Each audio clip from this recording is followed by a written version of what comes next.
Hello.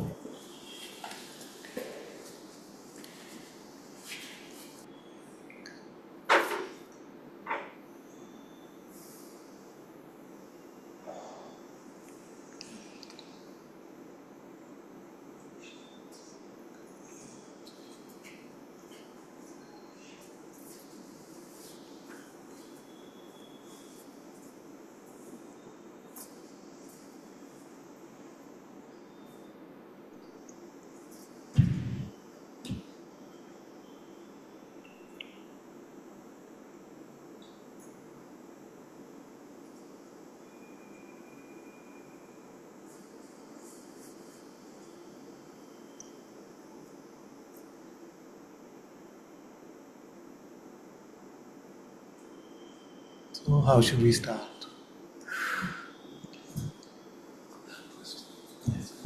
Can't seem to find a way to let go of the thoughts. There's always something to it. And on the way here, I was having a conversation about I realized uh, there's a pull to always know what's right in the intellectual sense. That's how it is. It should be like this. She reminded me of the simplicity of things. So keeping it really simple and instead of complicating it. I've had this feedback before even Satsang, like how I try and make things really complicated. Yes. But can I say I keep forgetting? I hear you. I hear you fully. And in a way, that is representative of our condition. See, our human condition seems to be like this.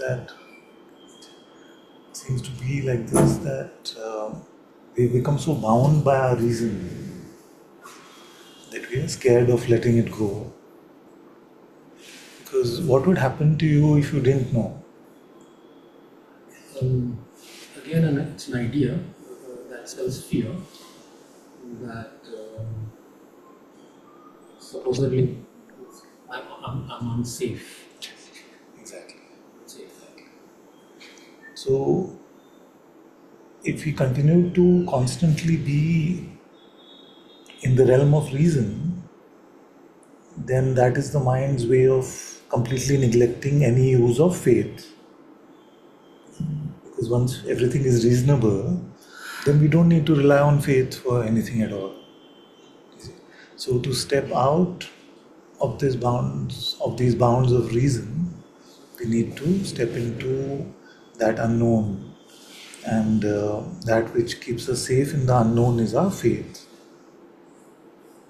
So now the thing is that as you're hearing these words, you see, you will hear them. If you're used to just doing that, you will hear them in the realm of reason, which is the mind intellect, and it'll be understood over there. So the mind itself will say, but how do I escape this? You see? When the mind makes itself to be the problem and then says, okay, find the solution for this problem, then it's got you from both sides. It has got you trapped because it creates a problem and then says, oh, this is the problem, how will we solve it? You see? And then it seems like we're in an inescapable trap. We can't get out because we feel like, oh, but now the mind is saying this, now it is saying like that. And then we make excuses for it and we say, oh, I'm just saying that this is what the mind is saying.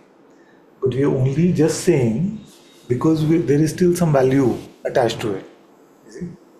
So we get properly trapped in this, or seemingly trapped.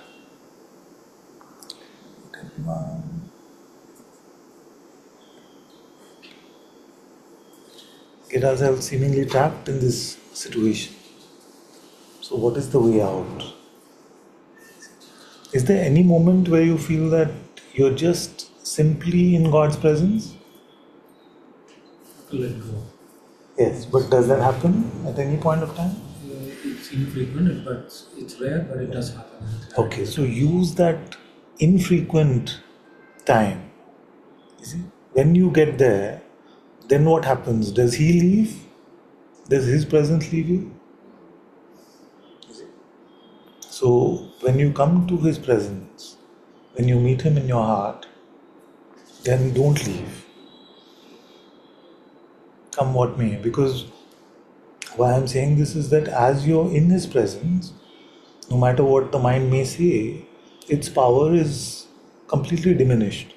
And we have to then make that choice to give it power again with our belief, with our identification. You see? So just return to your heart and stay there. You see? Then after some time we will, like you said, forget. So we will fail, but then we will remind ourselves again that when I return I have to remain there. Because to do this, to do spirituality without spirit, to do spirituality without God is is making it extraordinarily difficult for us. Actually, it is impossible. But when we just try to do it with our own strength, when we say that okay, how what will I do to manage this? It is just not going to happen. You see, so use God's presence in your heart to remain with Him, so that then all this really loses all its power really quickly. Otherwise, it's a rock and hard place. There is no actual solution out of it without taking refuge in God. There is no actual solution out of it because the mind has trapped you from both sides. First, it offers you the temptation, then it says, "Oh, this mind offers the temptation. How do I stop falling for it?" You see, and we fall for that. So that 1-2 punch is constantly beating us out, and we don't really recognize how to snap out of that, step out of that. So that is why God in His mercy, God in His love has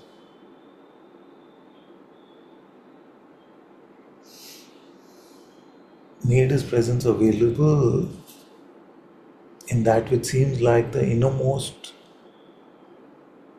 recesses of our heart.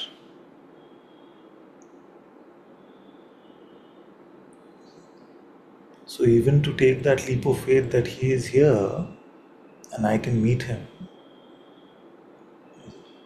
may seem very, very difficult to do in the mind. But when you come to satsang, use the opportunity to just have this faith. He is here.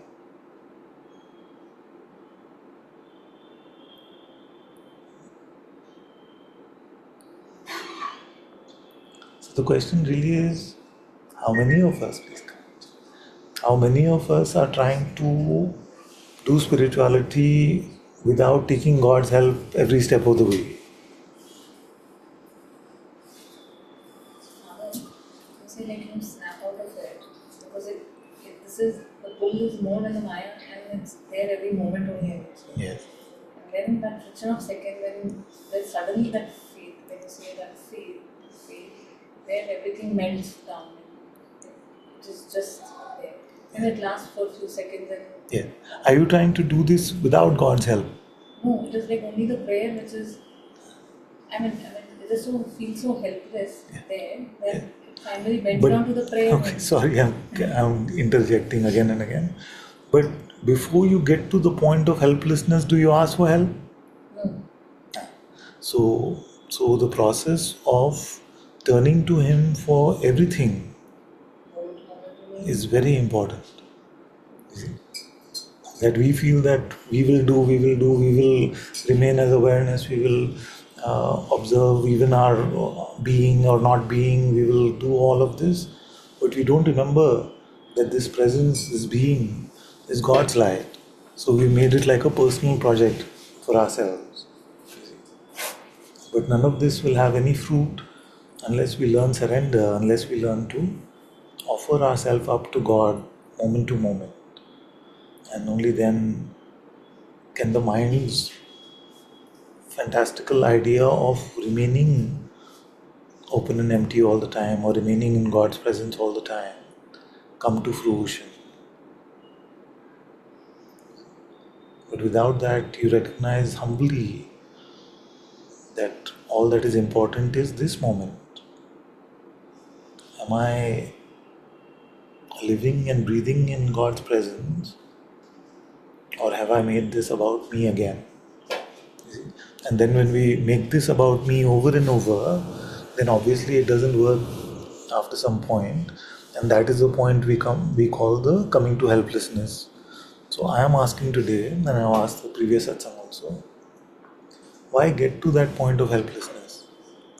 You see, so we are inhaling the poison and then looking for the antidote every time. Are we humble enough to ask for his help every moment? So there is so much of arrogance the moment we forget him.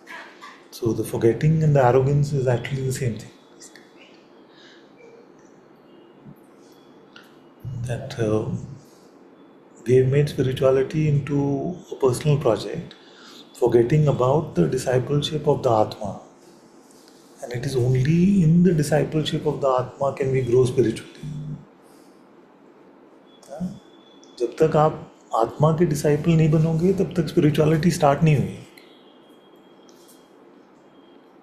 See what I'm saying? That our spirituality, don't worry, you didn't miss it.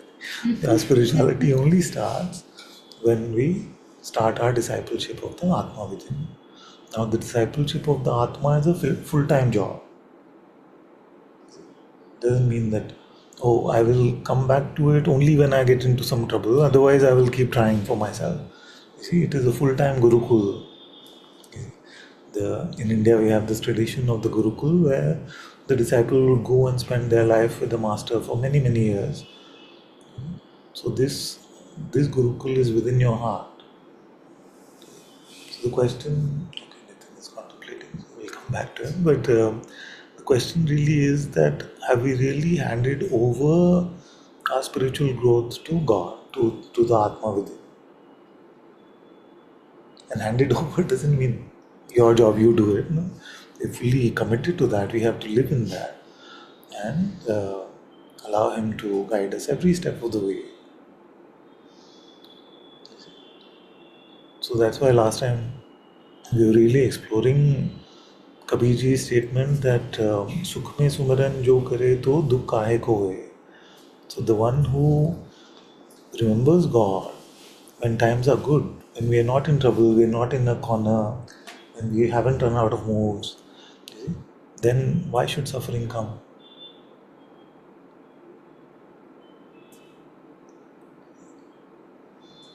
Why don't we live in His light constantly and then see if what Maya does to us or if the mind can trouble us?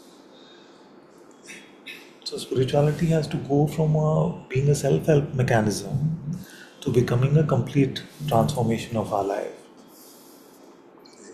Once we take on, we inwardly bow down to the Sadguru presence, the Atma within, and we say that my life is yours. That is when we are taking admission into this Guru. Without that, most of us in the world keep thinking that we can do this on our own, and only when they come into some deep trouble, they turn to spirituality, they turn to spirit within, which is the Atma within.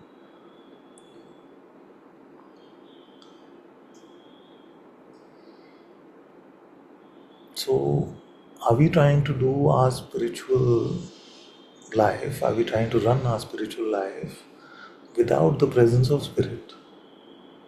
And it may sound like a very absurd question, but I feel like most of us in spirituality in the modern world seem to be doing that or trying to do that.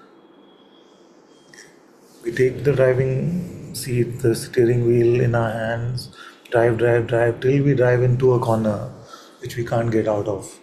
And then we say, oh God, save me, help me, I surrender to you.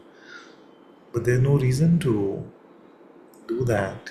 You can just naturally, moment to moment, allow Him to move you, allow Him to guide you. Of course, your mind will not want that.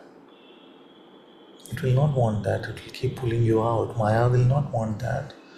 It will keep pulling you out. But for those of you who've been in satsang at least for some time, you have to admit that at some point you're empty, you're with His light, with His presence. Then can we just keep everything the mind is saying aside today and say, I will not leave Him when He is apparent to me.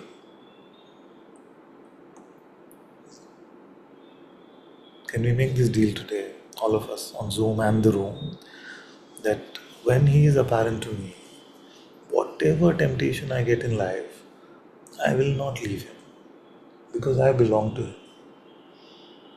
My life is his. Yes or no? Huh? It's difficult to make a deal if I know that I'm not going to keep it. No, if you make the deal, then it will happen because God knows that his Maya is compelling, that you don't keep it. But because we don't make the deal, then we may end up being half-hearted about it. You see, so what you make a deal with me today, then tomorrow something tempts you and you went. You see, then what will you do? What do you think? What will happen? I won't remember until I remember. Yes, you remember, and then you return, and then you have a reinvigorated commitment to, I forgot. You see, like that. So, suppose you move from Argentina to France, yeah, and you meet people, and your natural impulse is to speak in Spanish. And then they look at you strangely, and then you remember, oh, I'm supposed to speak in French. Okay, I'll remember, I'll speak only in French. You see? Then next day, you may remember, then the next day after that, you may forget. You see? So, what do? You say, okay, I forgot again. I have to remember. You see? So, you reinvigorate that intention. You see? But suppose you said, what's the point? I'm never going to speak in French anyway because I'll forget. I'll speak in Spanish again. You see, so is that more helpful to you? Or is your commitment more helpful to you? Once you commit that, yes, I will make that change, then the mind doesn't like that because it says, no, no, no, but see, you keep feeling, what's the point? Don't make that deal. So, I don't want to give way for the double punch. I'm guilt prone, so I don't feel yeah. like it might be so good here. So, okay. So that is the two-punch part of it is just like, I forgot I'm supposed to speak in French. Now you can't be in France. You have to leave the country. You see? But you just made a mistake. For a moment, you spoke in Spanish to someone. You don't have to leave the country. You see, but this is what the two punch of the mind tries to tell us. You're unworthy. It's never going to happen. So don't commit. So now the two punch is coming before the one punch only. You see? It's saying don't commit. No, so this is the prequel. Huh?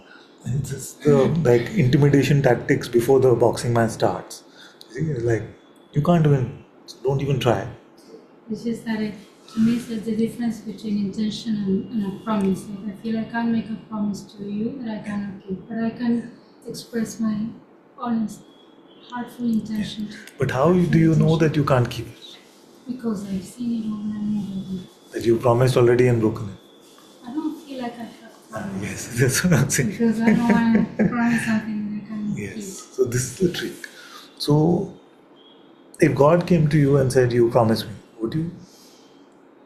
I would say the same thing I'm saying to you. Yeah, so, so you will not listen about this. I am listening. So, the trick is in this that you know what needs to happen, which is that there needs to be a promise. You know also that we will fail, you see, which all of us know. All of us fail. You see. And you know also that the only price to pay of failure is to just notice and to return. Like one great Indian sage, Hanuman Poddar said, "Gir gaye ho to ut jao." And if you've fallen down, just get up. You see? So that's all you need to do. That when you notice that you have failed, you just return. So, okay, can we make it easier by saying the promise is this, that you will not fall for the trick of the mind. And when you do fall for the trick of the mind, you will not get into any self-worth, worthiness, all of that. You will notice it and you will come back to God. That promise we can make?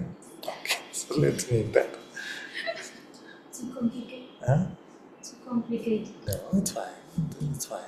So we promise that we will stay in God's presence, and whenever we fail, and all of us will fail, so I'm making this promise as well, that when we fall down, we will just get up without thinking about whether we are worthy, whether we belong with God, whether it's going to happen for us. None of that. Or I failed Father. Yeah? Or I failed Father. And yes, no, I failed Father, because Father is feeling Father. But I notice that if I don't have the commitment, then really it is just weak. Our spirituality is just weak.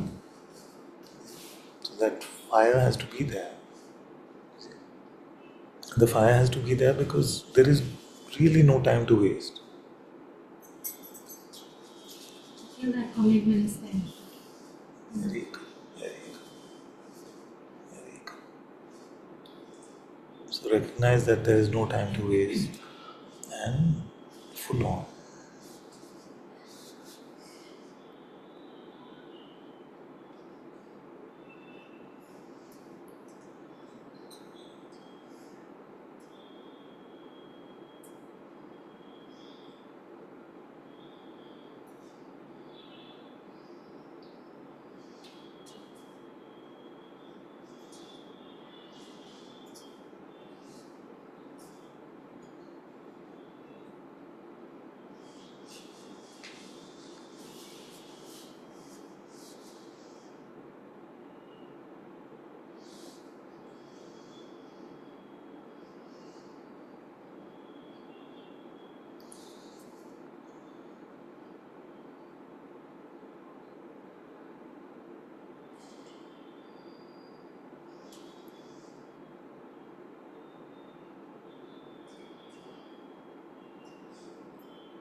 So this discipleship of the Atma, Father, like it's almost like I have to say this to you that I'm just about starting to recognize the importance of prayer, and I'm loving prayer also, like, just not just for in times of need or desperation, just gently also it's Yeah, very good, very good. but Father, that And, is and the discipleship itself teaches us inquiry, it teaches us prayer, it teaches us surrender, it teaches us love. It provides all the insight. Father, things like that part I've not even like started to recognize, but okay, feel like here and there maybe I would have been guided in my heart, but feels very it doesn't even feel like I feel like I'm a beginner every day. it's different. It's different you feel? No, I don't feel it's Father, different. it is It's is it? maybe okay. So let's for a moment presume that it is different. Then enjoy this fact that it is so fresh and he is here and you're starting to meet this. Enjoy that fact instead of ever getting into a despair or a lamentation about time wasted or anything like that. That he is with you and like a father holding your hand, walking with you, can guide you every step of the way. And all the parts of spirituality, everything that we need to learn, everything is provided by him.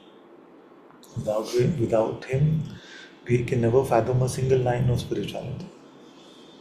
You see? Because the spirituality we will create for ourselves will be just a conceptual, mental, egoic spirituality.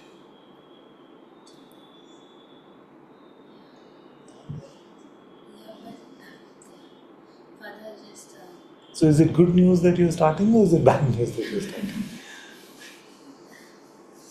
it's both. Father, it's both. I get you. When you say it's both, sometimes I also feel that 50 years of this life have gone.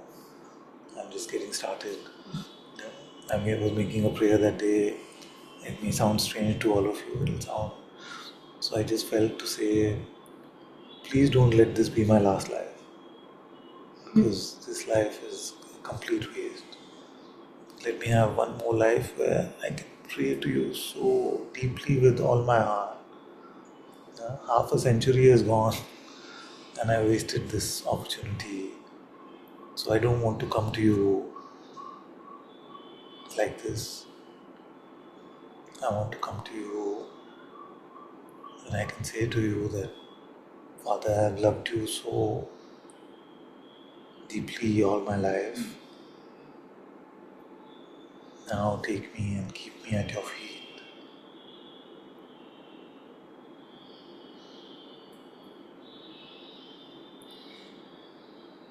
What an opportunity we have. What an opportunity we have to meet Him, to love Him, to offer ourselves up to Him, to dissolve in His light, to merge with Him.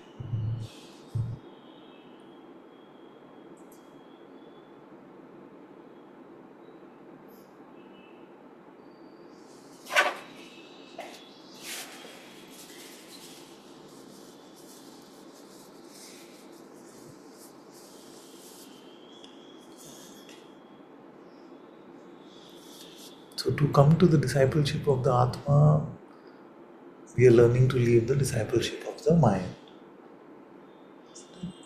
So as we're leaving the discipleship of the selfish one in our heads, we recognizing that He's opening so many beautiful pathways for all of us. And all you children are helping me so much in the process. One child introduces me to one type of satsang, another child introduces me to another type of satsang, and I'm just enjoying all this holiness that is unfolding from all of you and learning so much from all of you every day.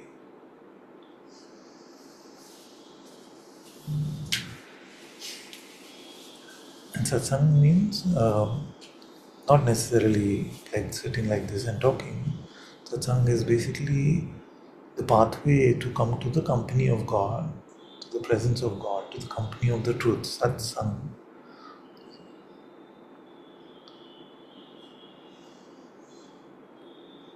So to learn from that Holy Spirit, that Atma within yourself, that is what is important.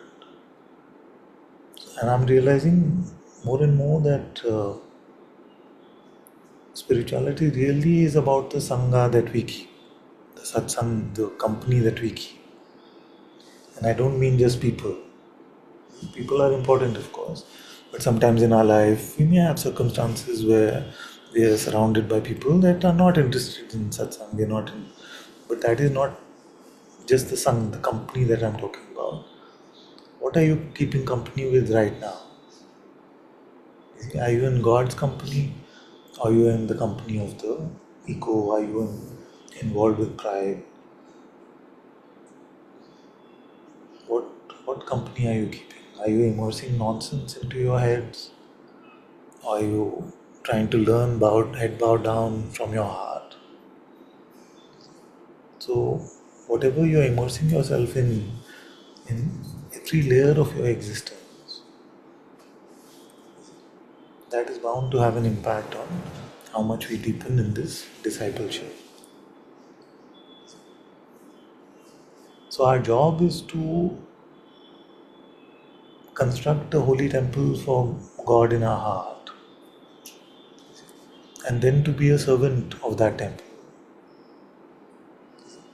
Now the insight within the temple may be that there is no distinction between God and you.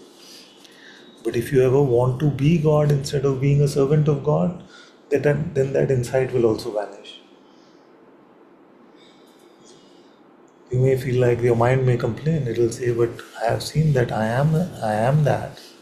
I am that in which God takes birth. I am that absolute reality. But if your intention is to be that, then you will only apply it to yourself personally, you will apply it to yourself individually.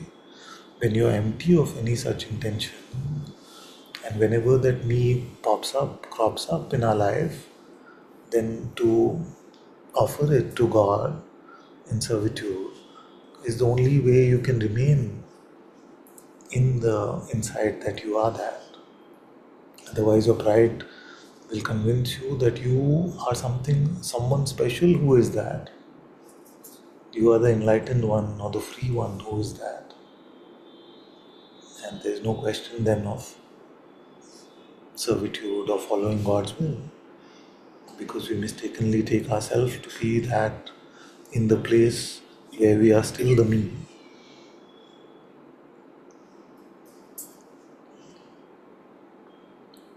I don't know if that got through anywhere. That place where we are still the me that doesn't like servitude, it doesn't like to give up its will, that me, that wants to be special, that wants to be seen, that wants to be heard, that wants to um, take space in the world. Instead of giving space in the world, that is the me. So that me has to remain as a servant of God, guarding and fanning the holy light in your heart. That is your only job. That is our only job. To remain with that light as a humble priest of the temple, as a humble servant of the temple.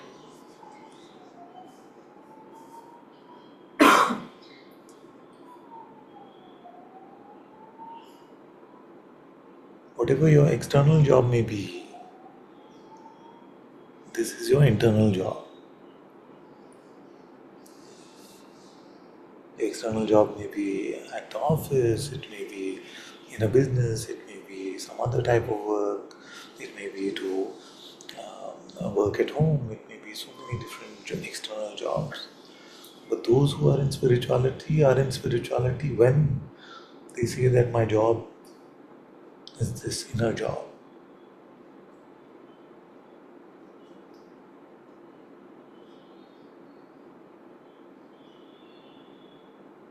And no one can do this job.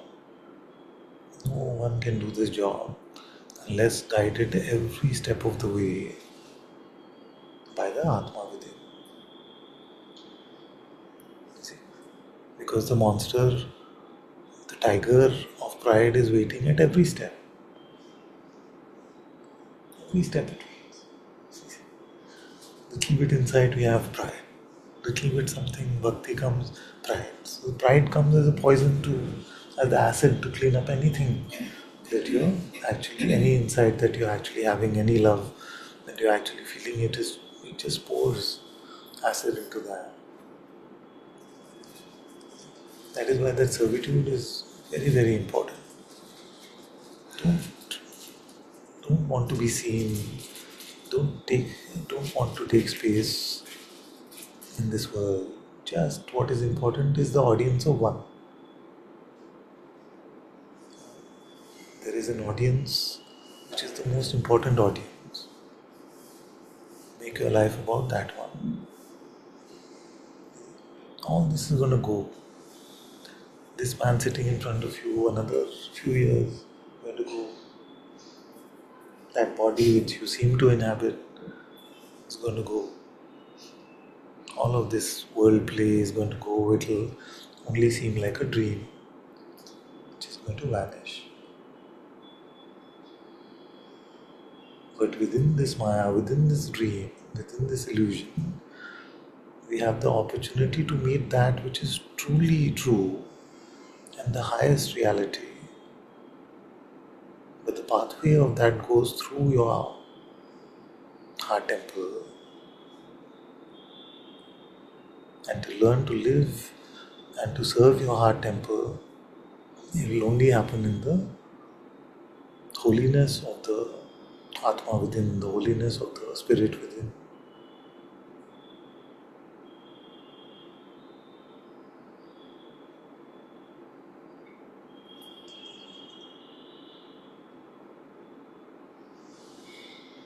So really, sometimes all of you get frustrated and say, tell me practically what I'm supposed to do. What am I actually supposed to do? Just tell me that. So immerse yourself in things which are godly. Don't surround your things which are worldly. If you can't do it externally, do it inwardly. Keep yourself in remembrance of God. Keep yourself in the feeling of love towards God. Keep yourself in that which is beyond every thought and feeling, in His holy presence.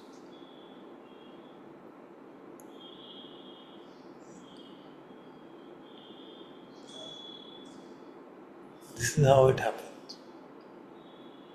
This is how it happens. Otherwise, just like bad company, how does it start? You go down as a kid, you're playing in the park, you meet some people, they seem to be having fun, so you have some fun with them. Then you go back home and you tell your parents, oh, I met these people, they seem to be a bit crooked, but I'm having fun. It's fine, don't worry, you know me, you can trust me. I'm not going to get into any of that. The next day, third day, then that relationship between you and them starts to deepen. By the fifth day, they're telling you, okay, try this. See, it's not going to do anything, just try it. By the 10th day, they're saying, oh, it's become matter of fact that you're going to indulge in that with them. So that is the power of worldly company. Now it is time for us to see the power of godly company, the company of God's presence in your heart. So some of you may also say, but I hang around or I hung around with those people and something kept me safe. So God is already helping you. Now go into that which is keeping you safe more than experimenting with that which can get you in trouble. You say, okay, something kept me safe. Now isn't it time to start exploring what is that something which kept you safe? So either way, it is that which you immerse yourself in. So Tulsidas ji, I was reading in the Ramcharitmanas today that he said that our mind is full of Vishaya is topics, basically just conceptual ideas, thinking about something, worrying, all of this. But he said that if you immerse this mind also in this Ramayana that you're reading, you can use the couch also if you want. So in this Ramayana that you're reading, then even this topics, this Vishaya, being the poison of your life, becoming the anxiety of your life, that will also go away because you will immerse yourself in the remembrance of God, in the story of God. Such a beautiful thing and so accessible for everyone that you just read the beautiful life story of Ram, Krishna, Jesus, Muhammad, and you can immerse yourself in this beautiful way in his life. So, more and more, as I'm getting older, I'm seeing that the opportunity to meet God are so many.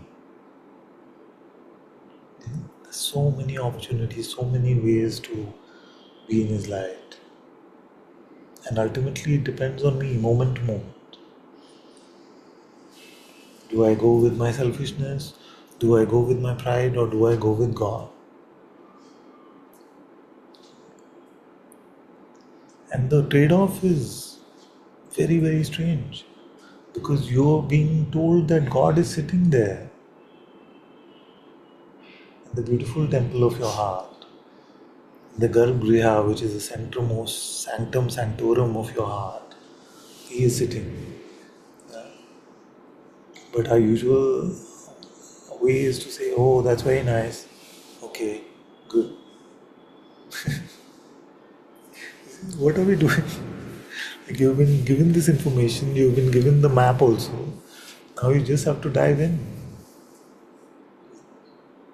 And if you don't bother with the question, what is going to happen to me? Or how will I run this life? Then nothing can get in your way. So why are we not meeting him? Why are we not staying with him? And if we are attempting to do that, then what is getting in your way? Like Nitin asked, that is the question that, okay, now I know I have to do this, but my mind keeps getting me, keeps grabbing at me, keeps pulling me out. So what can I do? Moment to moment, try to remain with God. Then the point of failure will keep changing. Now, like Georgie was saying, I know I will fail. Even I know I will fail. Because something will come, something in the world will seem real, it will seem important, where I need to put on this false persona of me. You see, and I will fall for doing that stupidity, that foolishness. It will happen. You see, inductively, because it has happened so many times, all of us can see it will happen. You see, but that point of failure keeps changing, keeps gives this thing. If we commit that we will not fail, is The it? point of failure for all Is it? Exactly. So if we're just in the world before satsang, most of us, then anything anyone comes and tells us, da, da, da, then we also go, da, da, da, da, da, da. We become involved in that. No, if not externally, at least internally, we start getting into these situations, these topics, the Vishaya that Siddharji talked about. So, but now the point of failure is changing. That the temptations of the world don't make us fail as easily. And more, this rocket fuel is giving us the velocity to escape the gravitation of Maya. We may not escape it 100%, maybe nobody will, but at least that point of being pulled back is changing, and that is very important. at least it gets exposed in the moment. Like for a few seconds it gets exposed. Yes, it gets exposed.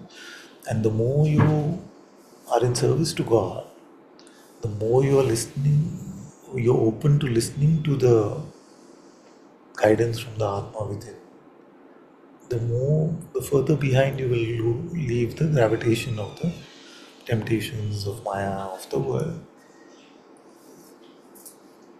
The Aarti from the Jai. We forgot the Aarti. Why nobody reminded me? You're not liking it, is it? No, Bila. We all forgot. There's that line which says Vishaya Vikal Mita. Yes, exactly. I only recently realized what it actually means. Yes. And that the next line is Papa Harudu. Yes. That whole thing conglomerated is like supposed to be the sinfulness. So it's like listening to you and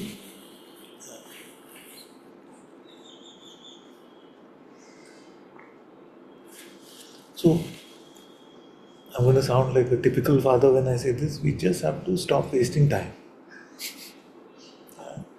It may sound too simplistic for like Advaita, Vedanta, Satsang. But to stop wasting time in what way? You're wasting time filling ourselves up thinking of nonsense. So stop wasting your time thinking of nonsense. Remain or return to God instead. All the paths are available to you. You can inquire, you can pray, you can be in love, you can read something holy, you can look at the lives of the sages, you can watch so many satsangs, there's so much of it. You can hear such beautiful devotional music. See, there is so much available to you for you to spend your life in a godly way. But to spend your life in a worldly way and then say, oh yeah, but actually I am God or I am that. It's not going to help anyone. You may even impress everyone around you, but you can't fool the audience of one. most important, not you. So stop wasting time in that way.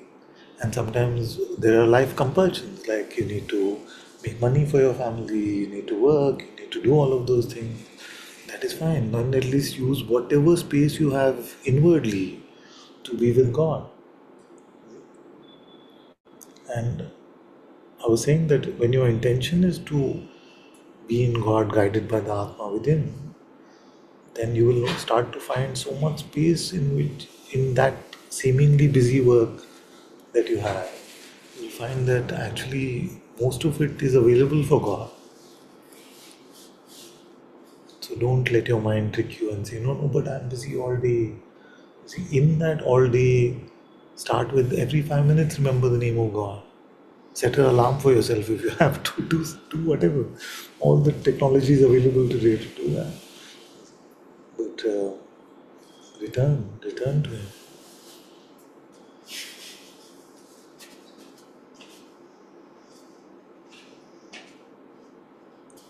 And every time you spend a moment picking God over Maya, more your spirituality will deepen. Every time Maya is calling you, hopefully we are able to notice at least. Something is calling you, is it? In the head. Is it? And you say, okay, let me put on a bhajan. Even that, let me put on a bhajan. Let me read a verse from the Bible, read a verse from the Ramcharitmanas, read something. Let me put a YouTube video which I saved for later. It's one of the spiritual things that a great teacher was guiding me. Every time you change that, you're changing the trajectory of your life. That is why I was very touched. Georgie also sent me this. Who sent me? Chinmay sent me this. No? Yeah. Saying that, can you read it out? Yeah. It's a quote, C.S. Lewis quote. Was it a C.S. Lewis quote? I forgot. Father, if the, It's one of my no name notebook, under yeah. that, it says being blessed or successful is not a once for all time dramatic event, but rather a lifetime of choosing to follow God. So being blessed or successful, and successful in spiritual terms, is not a one-time event. Tathastu and done, like that. It's not a one-time event. It's a lifetime of constantly choosing God, moment to moment. Like this, no? Simply. All of you can notice when your mind is tempting you with some nonsense waste of time. See, because this whole game is about time. Instead, you turn toward God in some way. Just remember, if nothing else, just return to His presence. See? If that is seeming difficult, then read something. Hear a devotional song. Hear a satsang. This YouTube is full of so much beauty when it comes to spirituality. But this compounds, choice after choice after choice after choice after choice. Keep turning towards God. Keep turning towards God. Then you will see that it becomes easier. It becomes so full of joy, so full of love, so peaceful. You'll find that your life can transform in that way. But don't make excuses for the mind, and don't make excuses for yourself. To yourself, it doesn't matter what you say in satsang. But at least with yourself, be full of integrity.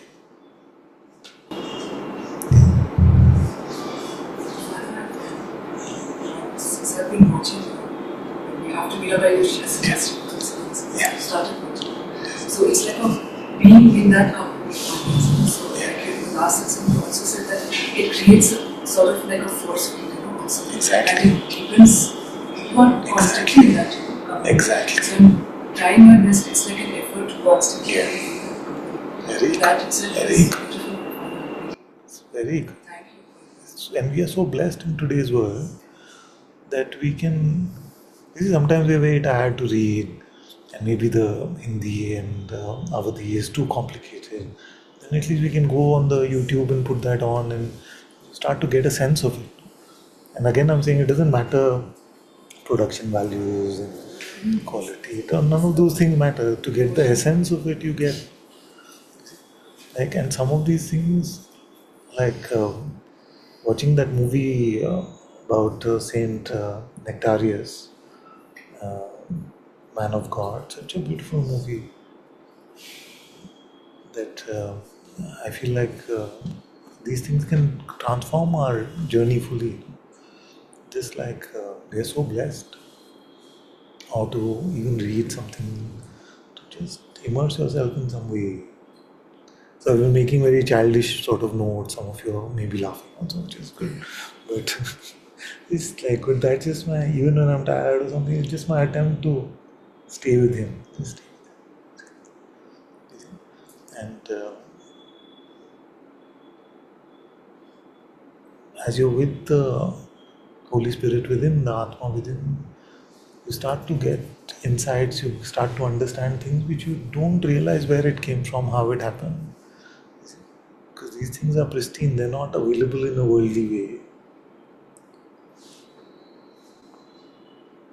And then as you immerse yourself in that, then that is how your life transforms and those around you also touched in this way. But if you surround yourself in nonsense, which is basically in the realm of the dead, in the zombie world, then it's all dead stuff. So come to the true life.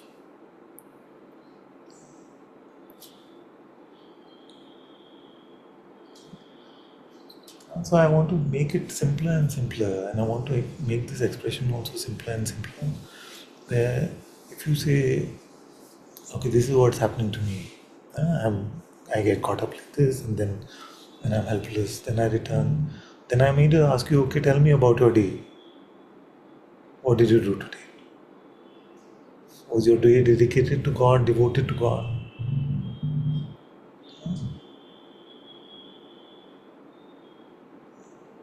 Because really, that what Chinmay is saying, that force field that becomes natural in your existence when you're in God's presence, that will keep you safe from most of the mind's troubles actually. As opposed to the suction power of the tempting mind and the worldly temptation.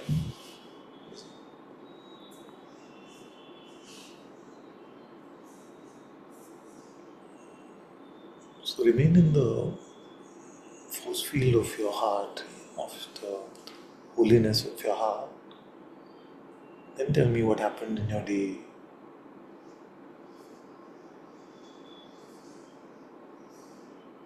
Did we pray? Did we inquire? Did we immerse ourselves in the words of the sages? It's a project. Even though insight is instantaneous, if you can get this point that insight is instantaneous, but the project is a lifetime project,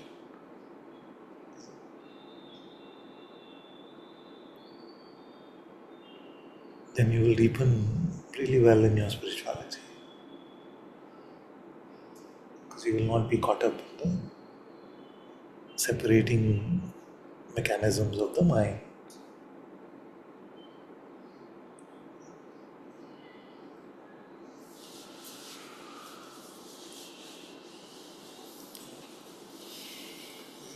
So now we have to break out of these long-term conditions. These long-term conditions are like some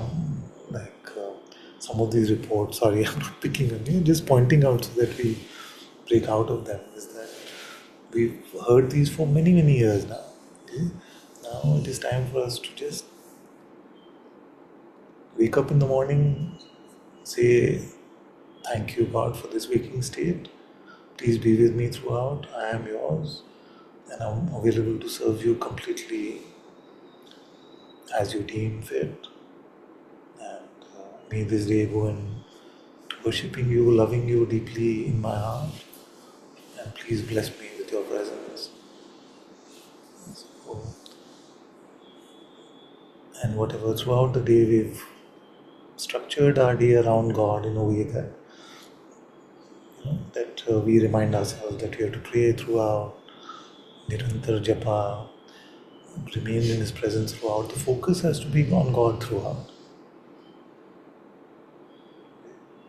Then let's see if we can make a report at the end of the day saying that I came to a helpless situation, and only then.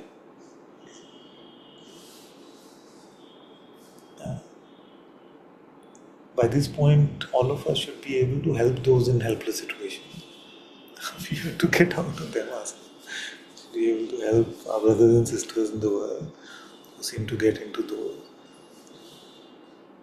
But for that, you need to really commit fully to this.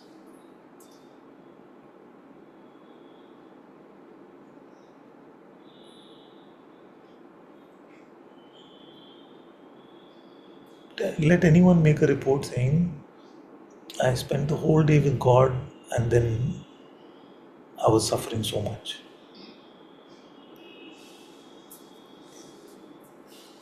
See? Or tell me why you can't do it.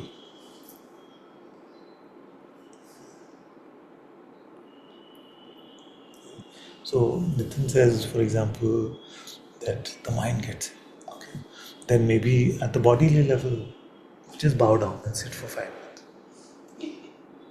Remember God. These things may seem too simplistic, but just if you turn towards Him in a childlike way, He is going to help. But you can't keep saying, but my mind says, but my mind says. But the mind will say this only, what will it say? You have to not be enamored by it so much of what it is saying. So what is your heart saying? Two voices are speaking to you. One is, so like there are two couches over there. On one couch, Krishna is sitting, on the other couch, a fool is sitting. Both are talking at the same time. What are you going to do? That's literally how it is, no? The human condition. Silent. Huh? Krishna is whispering, that's the problem. That. And the other one is a brat. It wants all the attention, it wants to be seen, it wants to do all of that. You see? Because otherwise it's going to die. No? And you can't blame the brat for being a brat, because if it doesn't get that attention, it's going to die. It's going to wither away with no power. Right now it's the king of your life. So that king doesn't want to go away. But can anyone say, I don't have the power to hear the whisper? Can we say that? No one can say that. And if it is seeming that way, then put on a bhajan, do a mala, do a round of inquiry, do something.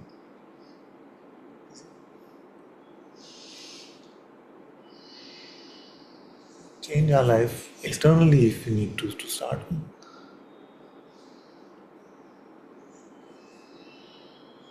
Start with something small, and you'll get the strength to go deep. Start with something. That's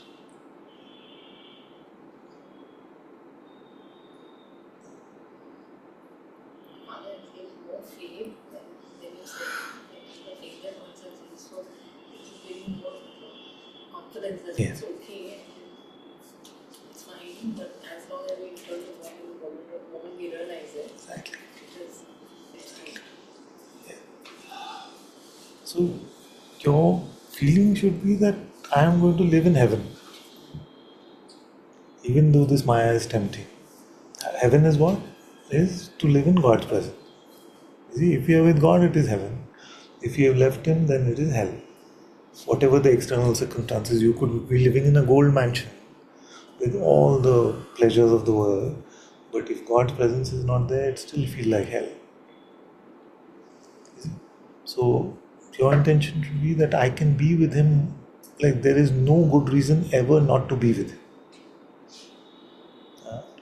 As important as it may seem in the world, as the mind will tempt you, as it will say whatever. no reason ever to leave his hand. So use your prayer, use your inquiry.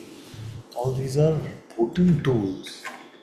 We must be grateful that the most potent tools are available to us to turn towards Him. But the potency is just dependent on our intention. What do we really want? Father, doesn't fear comes even more with more power? It comes in. It takes the attention. You stay from one that. day with God and tell me in the evening about how much fear is there. Huh?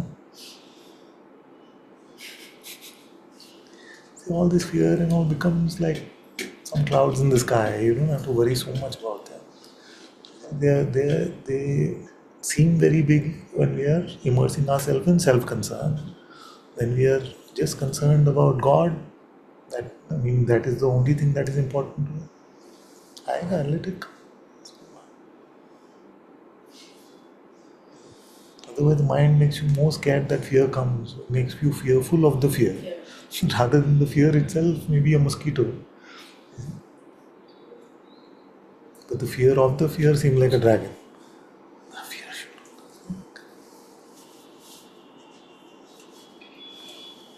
All the tastes of this life are for us to experience. But you experience them in the right recipe when you're with God. So don't worry about anything coming. These things will come. It's okay. When I was very young, my father used to tell me a story of a king. He wanted to become the richest king. And he prayed and meditated to God. Please bless me with it. Like whatever I will touch will become gold. Yeah. And he started touching everything. He was blessed. And he started everything. Once he will touch, he will become gold. Few days he became like he can't eat. He touched his wife. It became golden. Life also became gold. Yeah. Food also became gold. Again he prayed and bow down to God. Please take this away from me. Yes, take away. Exactly. Give me a normal life to get. Absolutely. Yes, it's a popular story in the north at least. So this, what does it tell us? That what we think we want, what we think we need, is actually very different from what our life actually needs.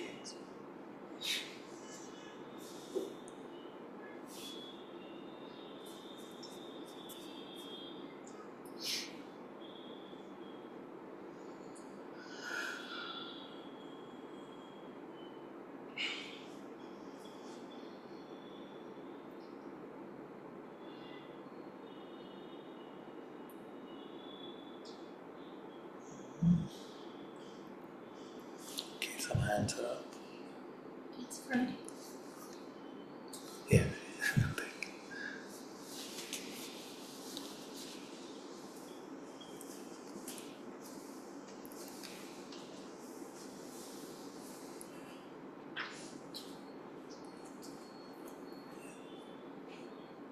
Thank you. Okay, let's go to Liam.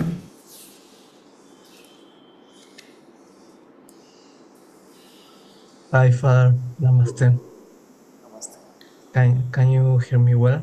Yes, thank you. Yes. Nice.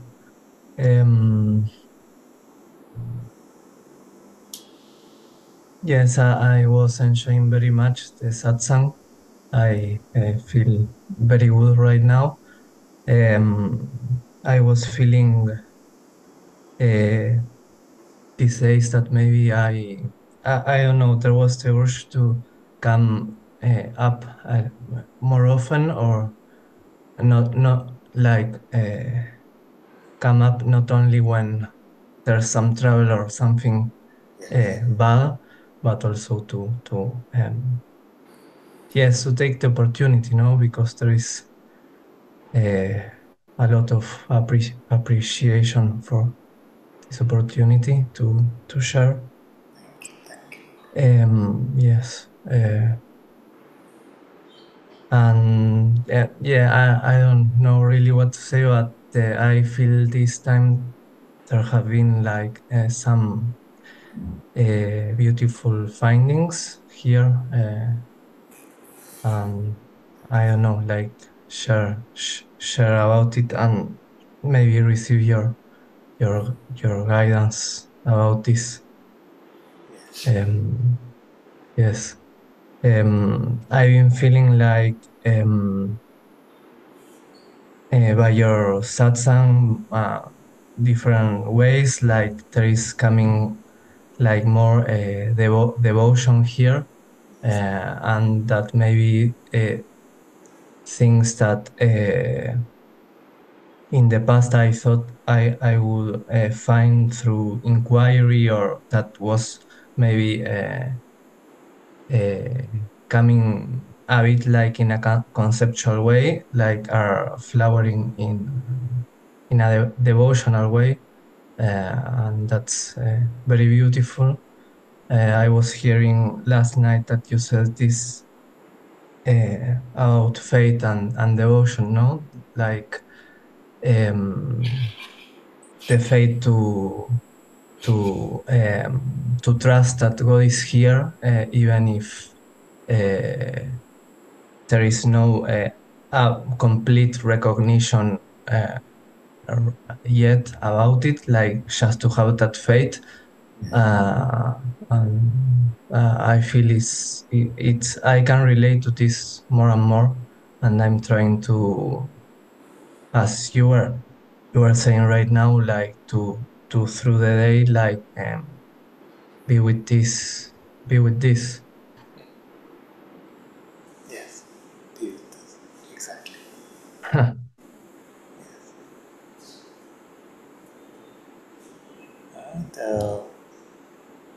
so you feel, what do you feel about that? That you feel like you can, or it feels difficult, or um, I feel I can more and more. Also, of course, like sometimes some worries or things like come and like I disturb a little bit this state. But yes, you were saying something like that this faith, like you were speaking like to be constantly in prayer, but that this prayer not. I feel here not necessarily always is like some with words, but that this this recognition that God is here, that faith that God is here, to be in that, like it's like the prayer also, no? yes, yes.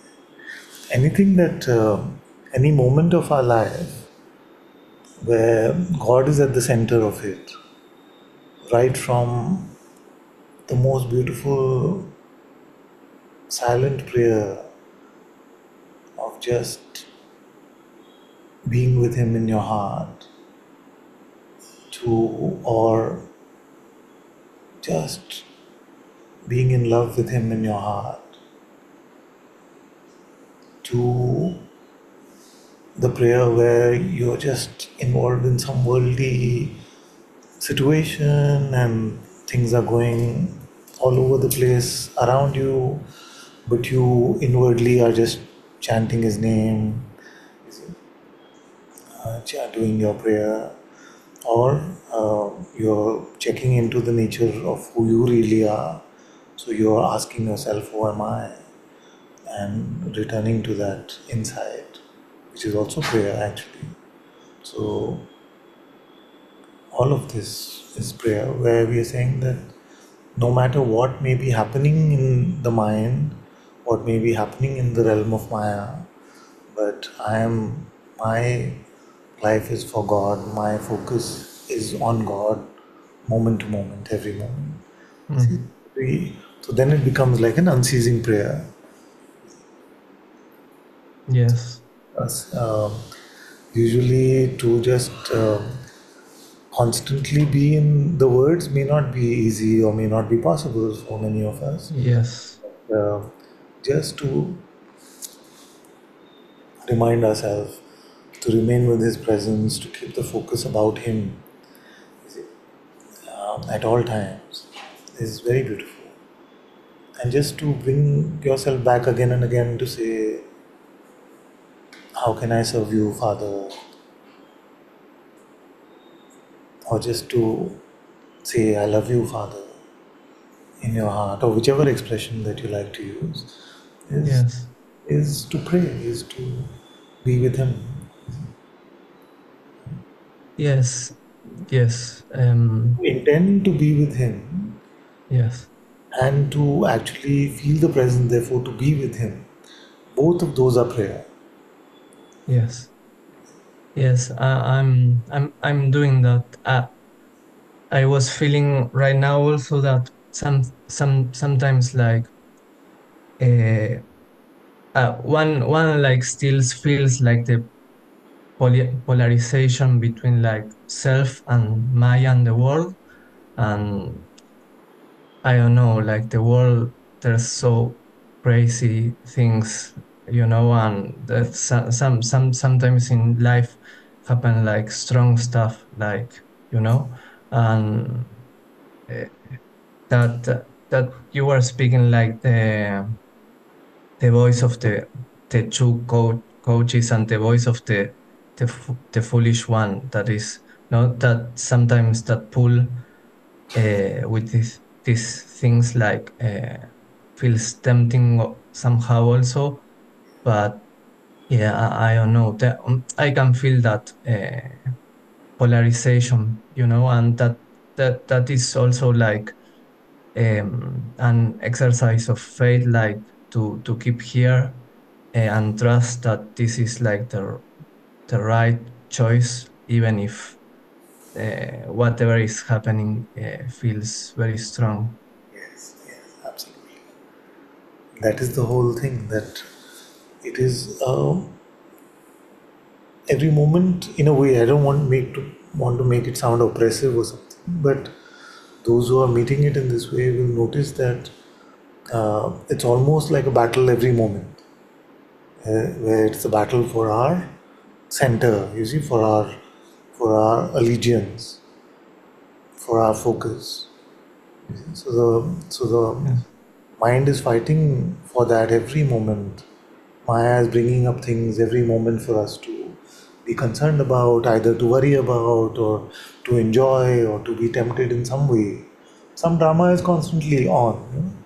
So, but to just through all of that, you stay in your temple. Let it all come. Yes. Even outwardly, you have to engage and like that, like this, like something. You see, but inwardly, you're like that. Yes. You can Yes, I feel I can be like that more. It's like ongoing exercise. Like, yes, yes, a bit more. Yes. it's a lifelong project. Yes. You see, but it is the most beautiful project. Like as we do, it is not one of those projects where the fruit is only in the end outcome. You see, Mm. fruits of this project are just moment to moment as well.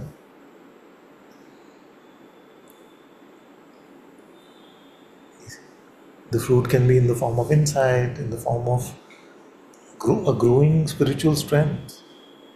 Like it may not be, the fruits may not always be joy, bliss, peace. You see, the fruit can be that it seems like so difficult. You see, like some sages have Mm. said, it's like I feel like it's an inner wrestling match going on, or an inner boxing match going on. You see, so it can feel like you get beaten up sometimes, but even that is the fruit where you grow in your strength. You know that you can deal with these temptations from Maya without giving in. So, Mm. and even when we fail and we do give in, we come back stronger and we say, okay, I noticed what happened last time. I'm not going to fall for that trick again. So it's a Yes. constant growth, even when it feels difficult. Yes, nice. Yes, I also want to share. I've been reading Jesus Calling. I feel it's this book. I know I feel it's very very beautiful. I read it yet, Every but the name yes, itself has to be beautiful. yes, it's You post it sometime. This is called. it has like a sorry, it has like a passage for every day, like words from Christ, and very beautiful. And from that, it's coming like you were saying right now, like I'm feeling also like somehow like go like that every situation comes from God, and also the faith like everything comes from a like a higher sorry uh, Don't worry, take your time.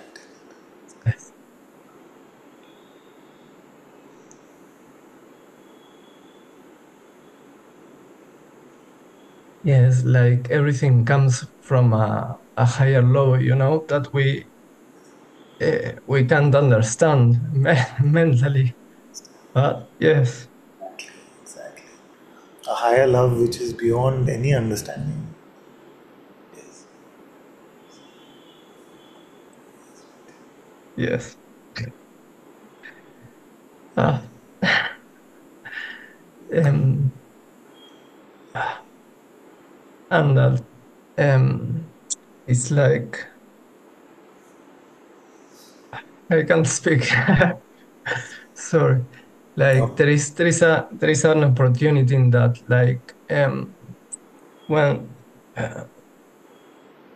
yes,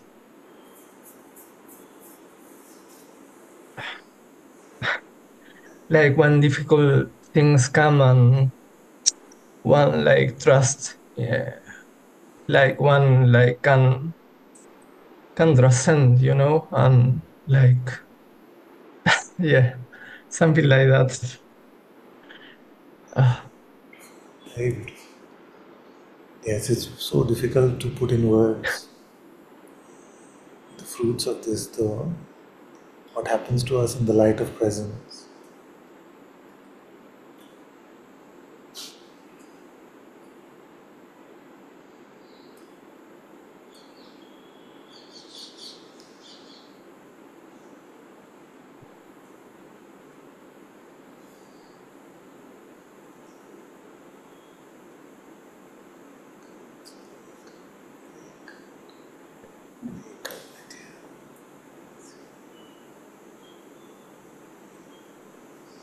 It's very nice to hear you today.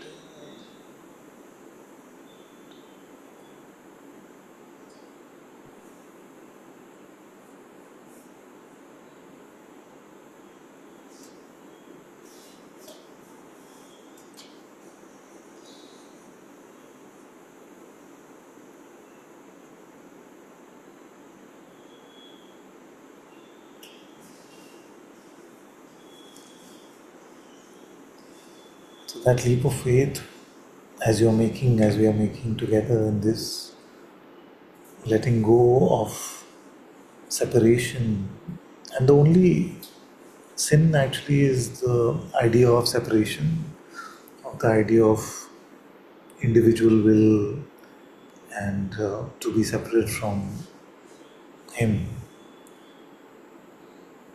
But that seems very compelling in the world because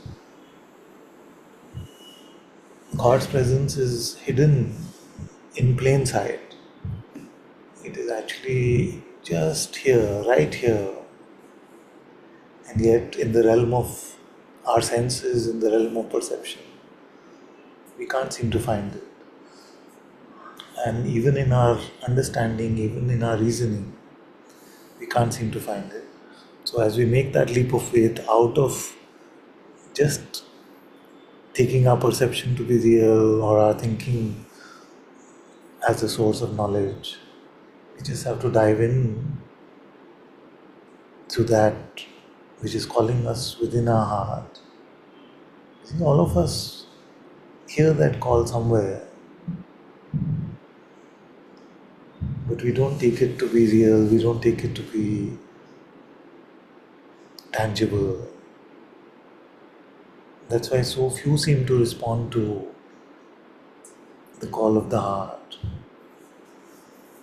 So I'm so glad that so many of you are responding to this heart calling.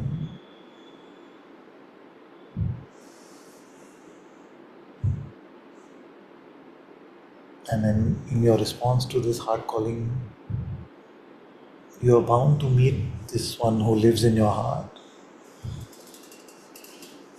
Beyond perception, beyond visualization, beyond imagination, beyond the right words to speak.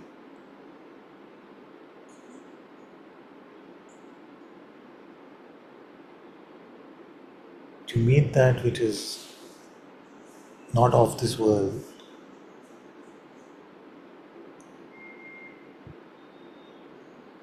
the holy unperceivable light of His presence that transforms our life in every way.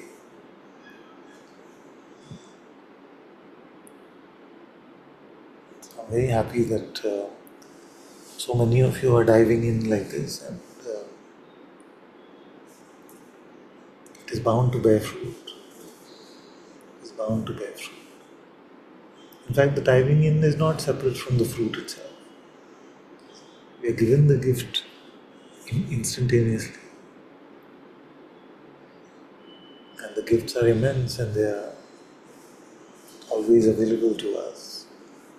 And they are ever sweetening, ever deepening.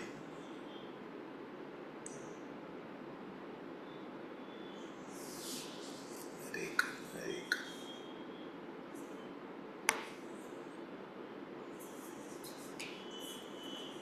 Okay, let's go to Kesha.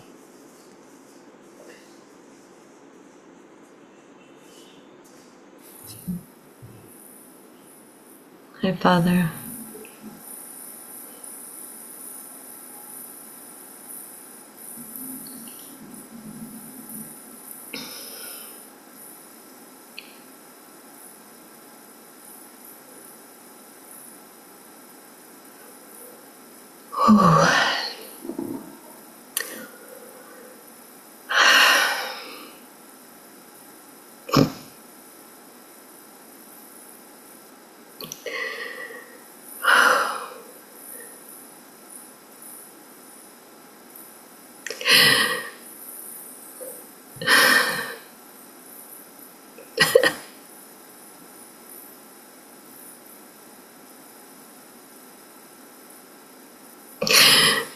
I don't know what's happening, but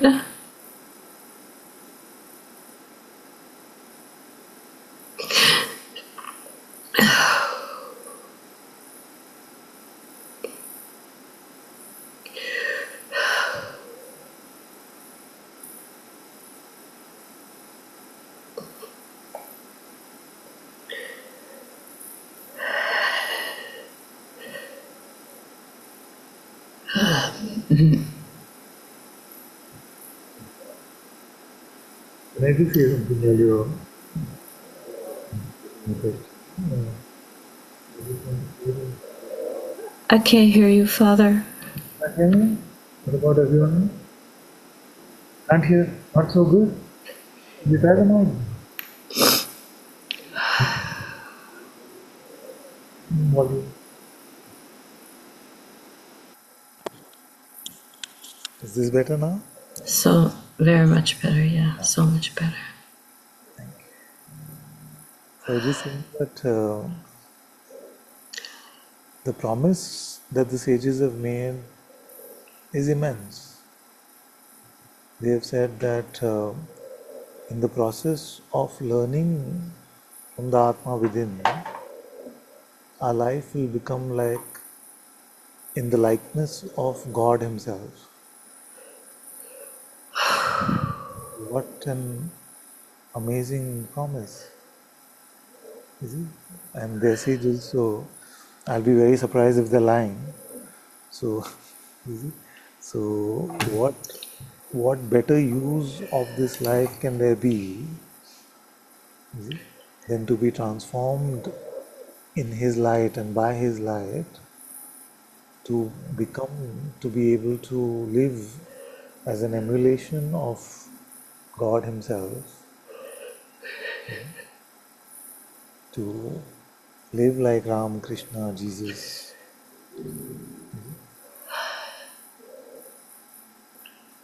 And all we need to do is surrender ourselves to the teacher within ourselves, in our heart.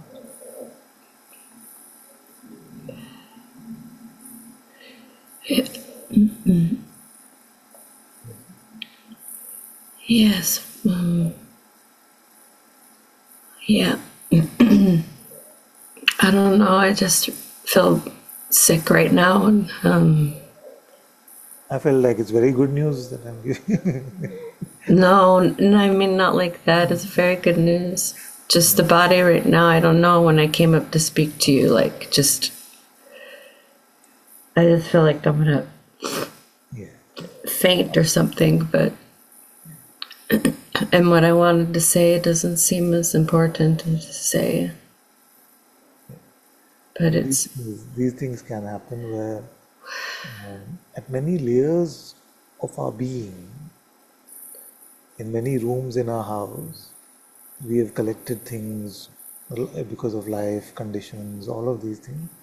So as we are being cleaned up by His light, then a lot of times we may experience this kind of releasing happening. You see, all of these things may naturally happen as well. Or it could be something you ate, I don't know.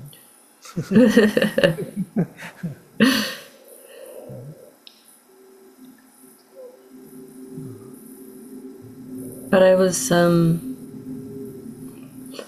what Leon said to come up. I also wanted to come up for the same reason, because I don't want to just come up when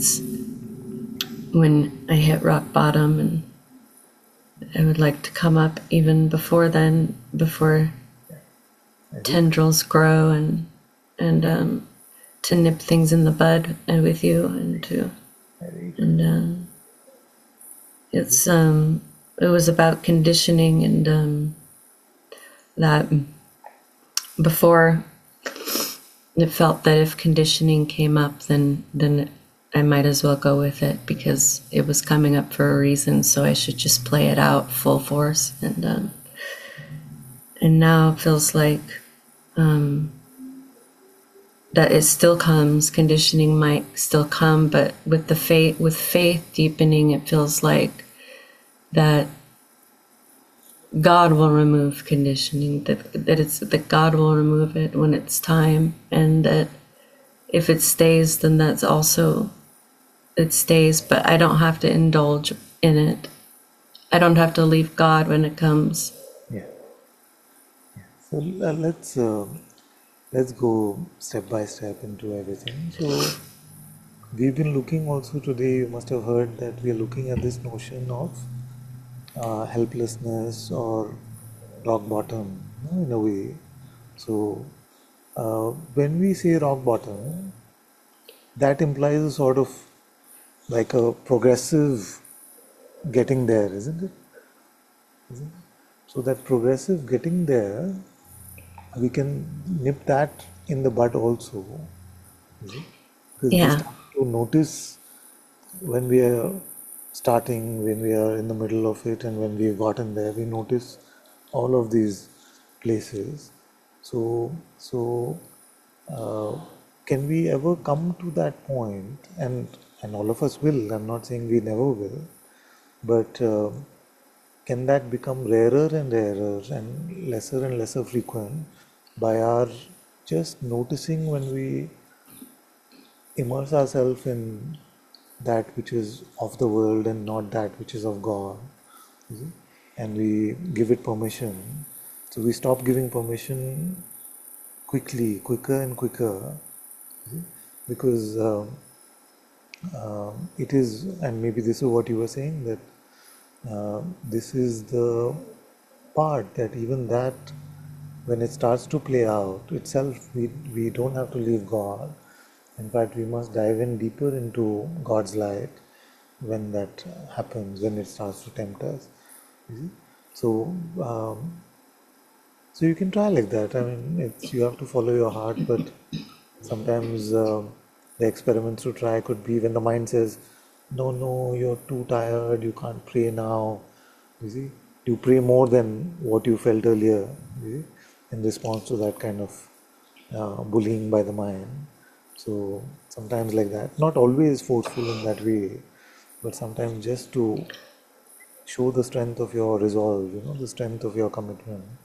So the mind will, the mind will have to think twice to before bullying you again and pushing you into a corner again. So Yeah.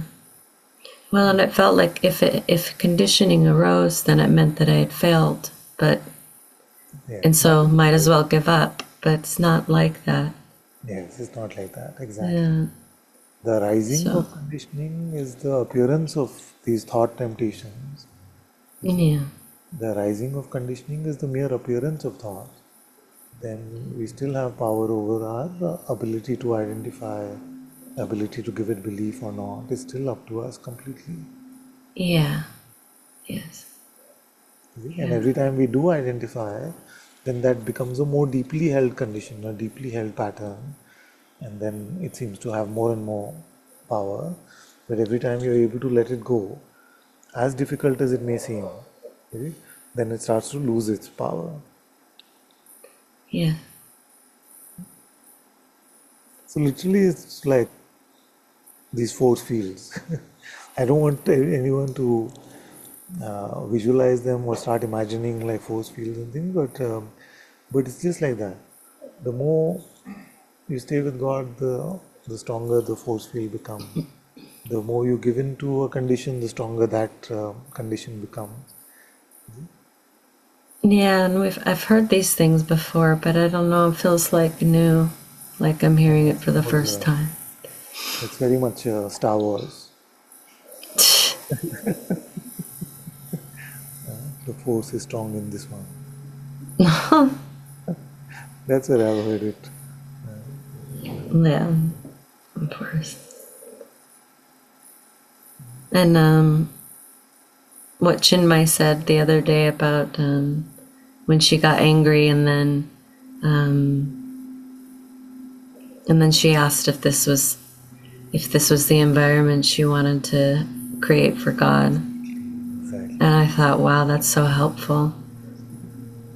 Yeah. So, yeah. Thank you. So if you take our job seriously, which is the priest of God's temple, but humble priest, okay? No imagining some great priests. We are just humble priests in our heart temple. Then these questions become very important. What are we filling up in our temple?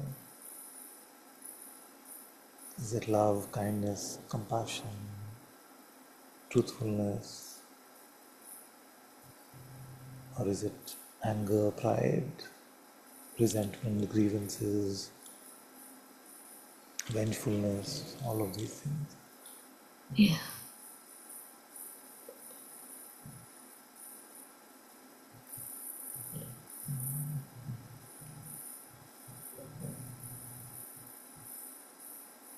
Everything fits in when God is in the center. Everything fits in when God is in the center. How to be, what is true, what is our reality, everything fits in well. But when we try to remove God from the center and do this, especially spirituality ourselves, it just becomes a joke actually. It just becomes all over the place. Yeah. Everything's clearer when God's at the center too. You can see clearly. Exactly. Yeah. Because without His guidance, we cannot fathom anything spiritual at all. No.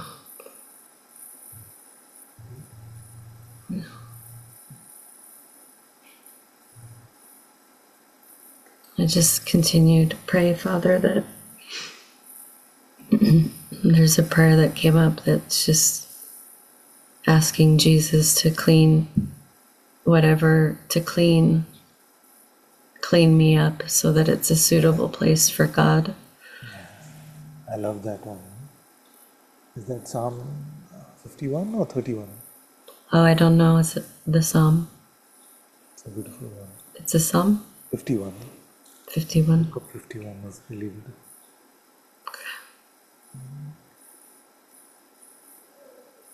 Yes. And I'm finding that even in the Ramcharitmanas, Tulsidaji is saying exactly the same thing. Clean me up from all this. And I'm full of foolishness and unworthiness, but you can do anything. You have full power. So just all I know is how to pray to you, and please help me, clean me up from within. Yes.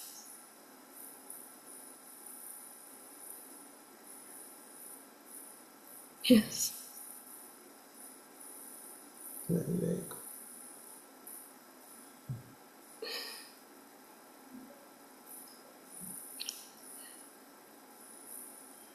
May it be so.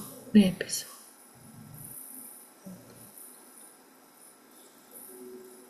Thank you.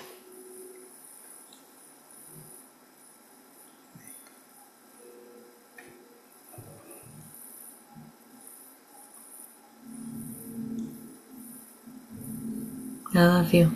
I love you too, my dear.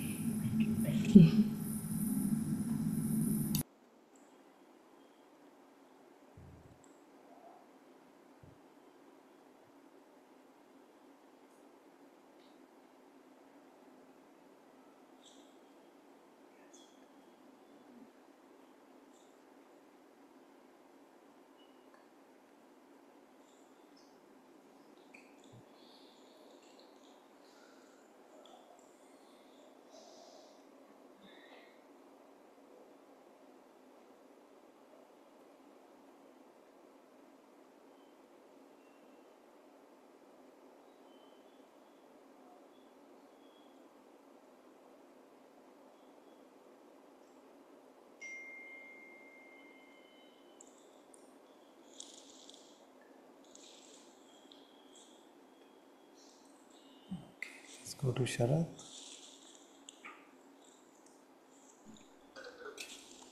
Namaste, Father. Namaste, my dear. Namaste. Am I audible? Yes, yes. Indeed.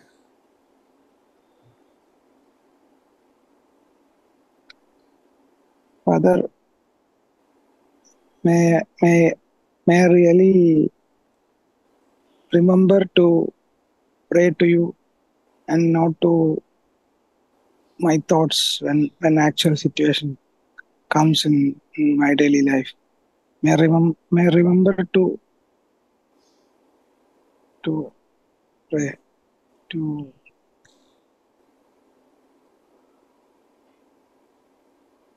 to really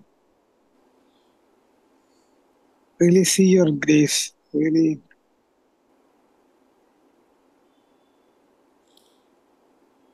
leave leave leave everything and speak to that silence.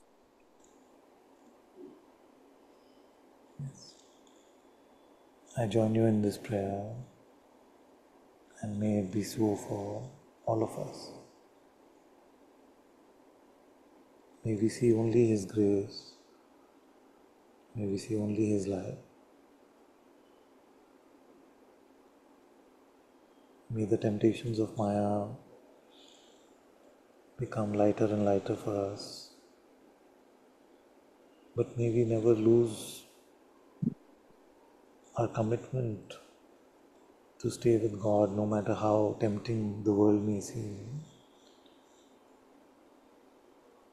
And in our failures, may we not waste time in despair, but return to His light, which is forever waiting in our heart.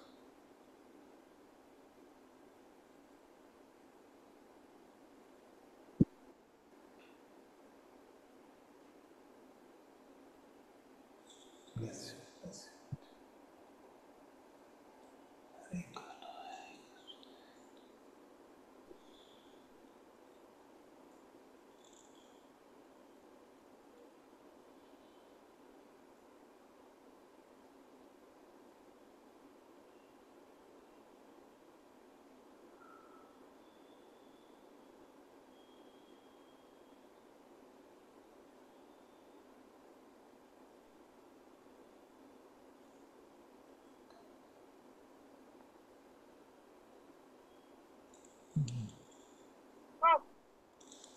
Very good.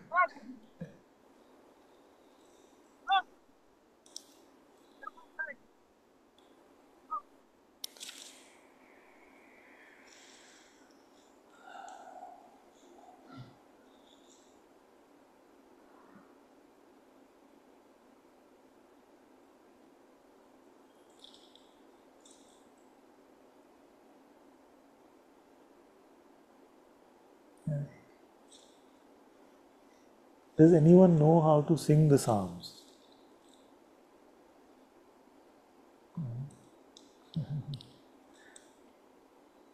Some traditional way to sing them.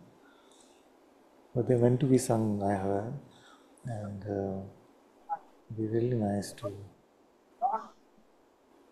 So I was feeling that I've heard enough of my talking over 12 years now. So don't worry, I'm not going anywhere. I'm just saying that maybe we can just have like this talking type satsang for 2 hours, 5 or 5:15 to 7, and then we can read a bit of the scriptures. We can sing the Ramcharitmanas and sing the Psalms. If you can learn how to sing the Psalms also a bit, it'll be really nice. And from 7 to 8, probably we can do that. It'll be nice to, and then we can see how it goes.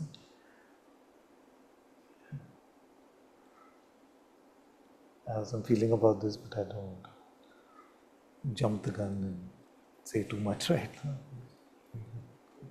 Yes. Just very coincidentally, since you brought it up, Yes, yes. mind sharing. Yeah, of course. So yesterday I really felt the urge to read the Ashtabakta. Yes. So I kind of, speed read after Oh, yesterday. wonderful. After today.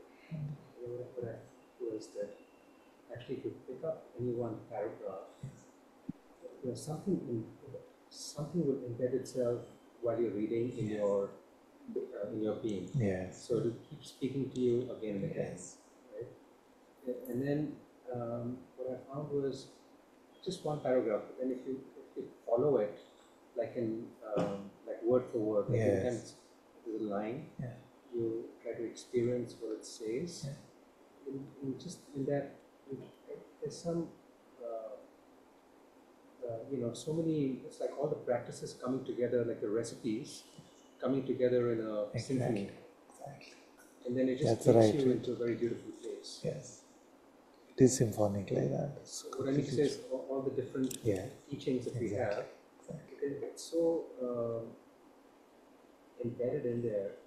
So for instance, like the Ashtabakra sort of ends with, for I am boundless. When you go to the place where you are boundless, then you go to the because I am boundless. She says I find it sacrilegious to utter the word because I am Shiva, so I omit it, but I am boundless. And then no thing arises in me. And then you go to consciousness arises in me. And then you go to in whom no thing is single. So then you're in Advaita, everything is in it. So you try to experience the unity of being. Which nothing is single, nothing is double.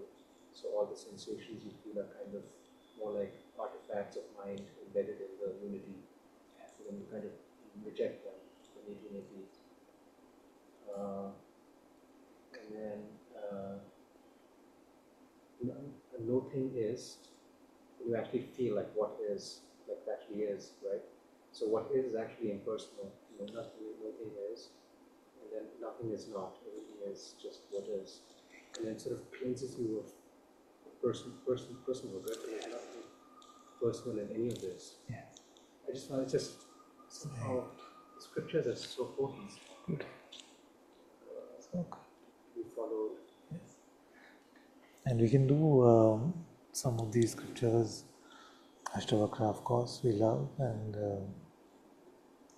that meter we sort of familiar with, no? The ta ta ta ta ta ta ta ta ta ta ta ta ta ta ta ta. Most of the Sanskrit scriptures are the Gita, Bhagavad Gita, but Ashtavakra will be similar also.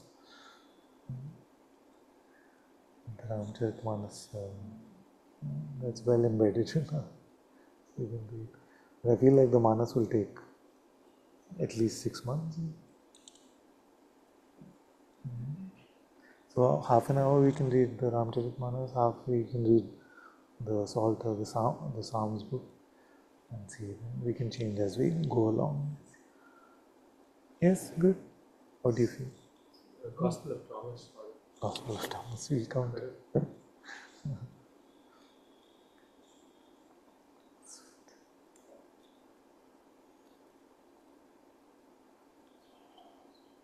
There's so much. No? There's another aspect where I just feel like there's so much beauty around us. Every tradition, every culture, so much about coming to God's light. And let's start with these and then see how it goes. It's very funny that in the morning sometimes I'm reading this, the Ramcharitmanas, and then reading some part of the Bible. So when I open the Psalms book after reading the Ramcharitmanas, something wants to sing it in that tune. But I realized quickly that that is not the tune for it. Some of you already started reading at home, but what we can do is we can continue with our wherever we are at home in that from that portion, but in the satsang we can start next week sometime from the beginning, and so all of us can have the evening reading together and continue the morning one ourselves. It's good, huh? Yeah.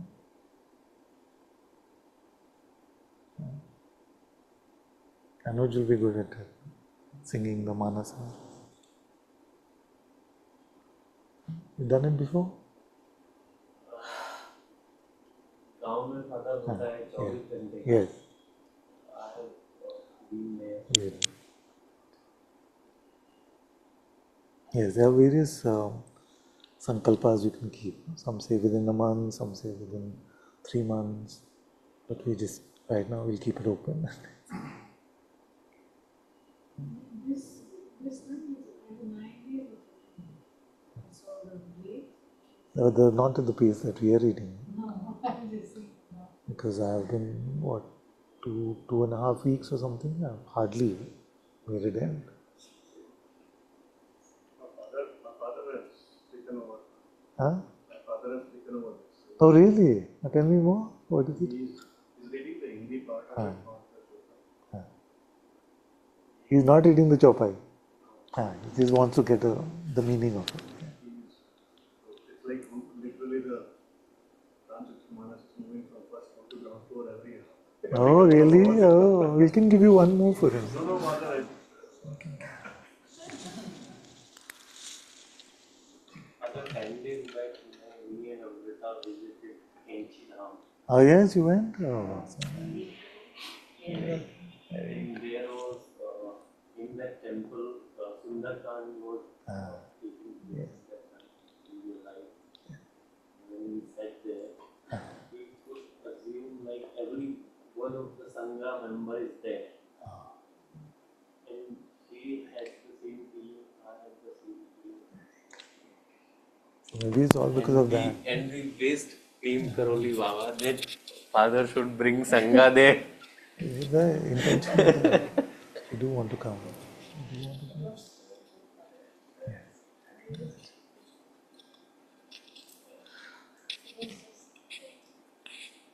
And I remember we received so much love. You were with us, no? When we went, received so much love from his ashram in even Haridwar, at the outskirts.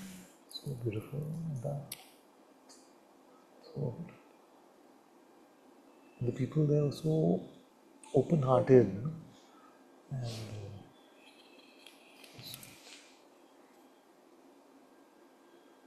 even at Anandamayi Maharaj ashram also.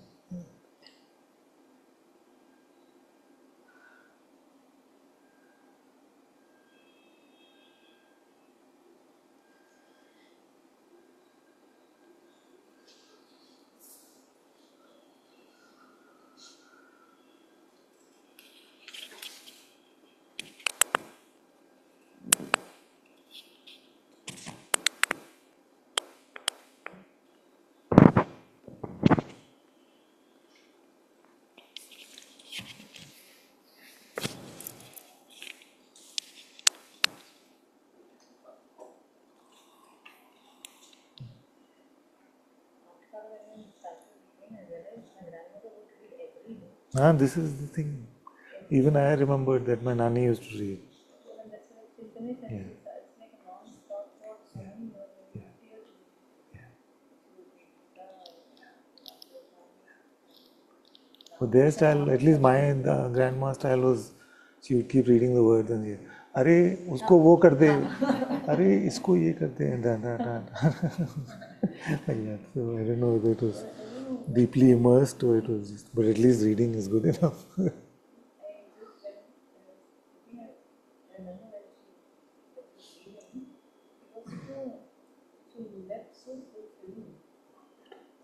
Is she the one that you talking about, the one I met? Yeah. She was a beautiful lady. Beautiful.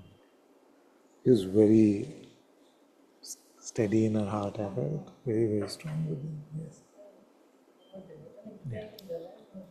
Devotion was really good. I could tell that when I met her, she was really beautiful. Yeah.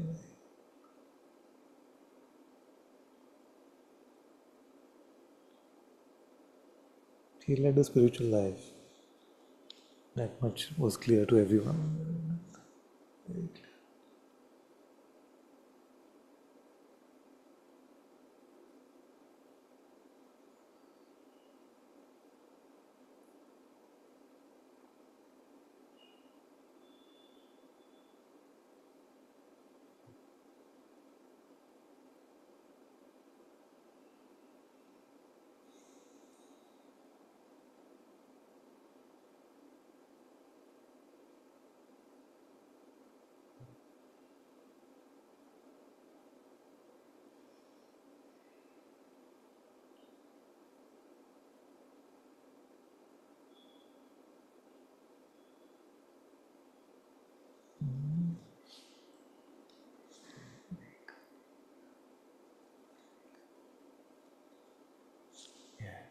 Yes.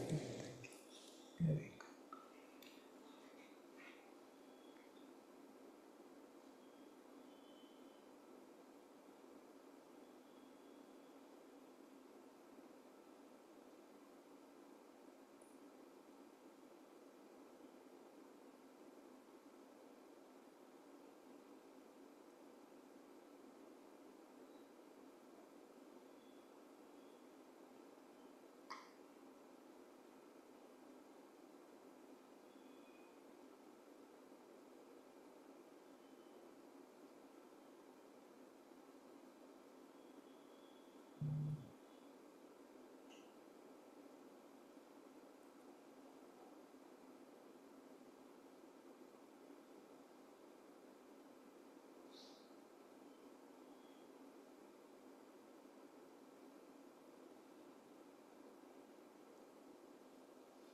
Good.